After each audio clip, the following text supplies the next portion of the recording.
திருச்சிற்றம்பலம். தினம் ஒரு திருமந்திரம். திருச்சிற்றம்பலம்.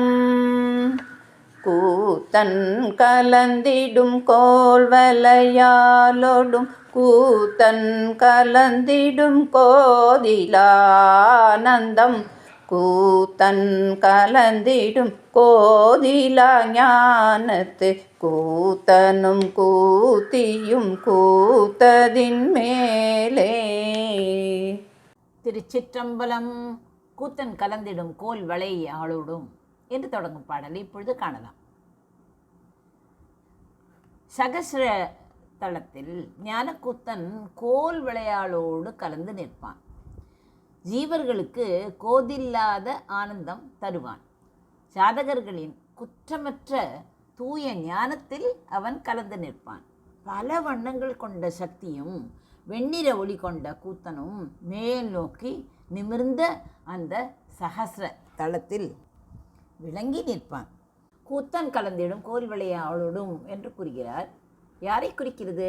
அழகிய வளையல்களை அணிந்த இறைவியோடு, அதாவது சக்தியோடு கூத்தனாகிய இறைவன் என்றும் நீங்காமல் கலந்து நிற்கிறான். அடுத்து என்ன கூறுகிறார்? கூத்தன் கலந்திடும் கோதிவிலா ஆனந்தம், கோதியிலா ஆனந்தம். இறைவன் சக்தியோடு இணைந்து நிகழ்த்தும் இந்த நடனமானது எந்தவித குற்றமும் இல்லாத பேரின்பத்தை விளைவிக்கக்கூடியது. அடுத்து சொல்கிறார், இந்த கலப்பானது அறியாமையை நீக்கி தூய்மையான மெய்ஞானத்தை ஆன்மாக்களுக்கு வழங்குகிறது என்று. ஆடல் வல்லனாகிய சிவனும், அதாவது கூத்தன் என்கிறாரே அவனும், ஆடல் நாயக்கியாகிய சக்தியும் ஒன்றிணைந்து ஆடும் இந்த நடனம் எல்லா உலகங்களுக்கும் மேலான பரவெளியில் சிதாகாசம் நிகழ்ந்து கொண்டிருக்கிறது. இந்த பாடலில் திருமூலர் சிவசக்தி ஐக்கியத்தை விளக்குகிறார். பிரிக்க முடியாத தன்மை என்ன? நெருப்பும் அதன் சூடும் போல, சொல்லும் அதன் பொருளும் போல சிவனும் சக்தியும் இணைந்தே இருப்பார்கள்.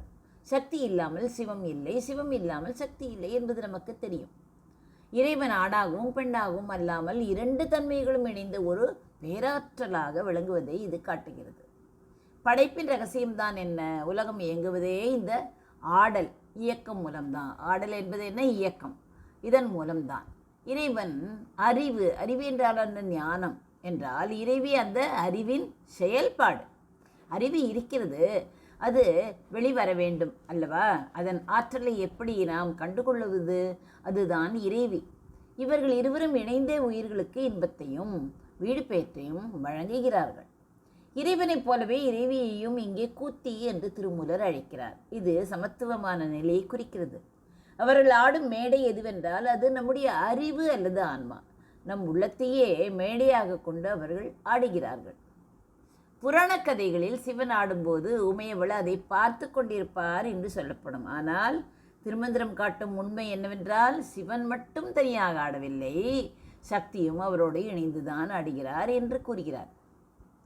ஒரு சிற்பி சிலையை படைக்கும் போது அவனது அறிவும் அவனது கைத்திறனும், கைத்திறன் என்பது ஆற்றல், எப்படி ஒன்றாக செயல்படுகிறதோ அப்படித்தான் உலக இயக்கத்தில் சிவனும் சக்தியும் நம் மனதில் உள்ள தீய எண்ணங்கள் மறைந்து கோதிலா ஆனந்தம், குற்றமற்ற இன்பம் தோன்ற வேண்டுமானால் நம் முன் இருக்கும் சிவம் சக்தி தத்துவத்தை நாம் உணர வேண்டும்.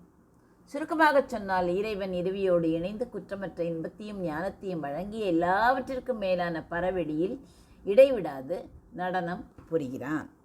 கூத்தன் கலந்திடும் கோல் வளையாளோடும் கூத்தன் கலந்திடும் கோதிலா ஆனந்தம் கூத்தன் கலந்திடும் கோதிலா ஞானத்து கூத்தனும் கூத்தியும் கூத்ததின் மேலே. நன்றி, வணக்கம். உமா பாலசுப்ரமணியன்.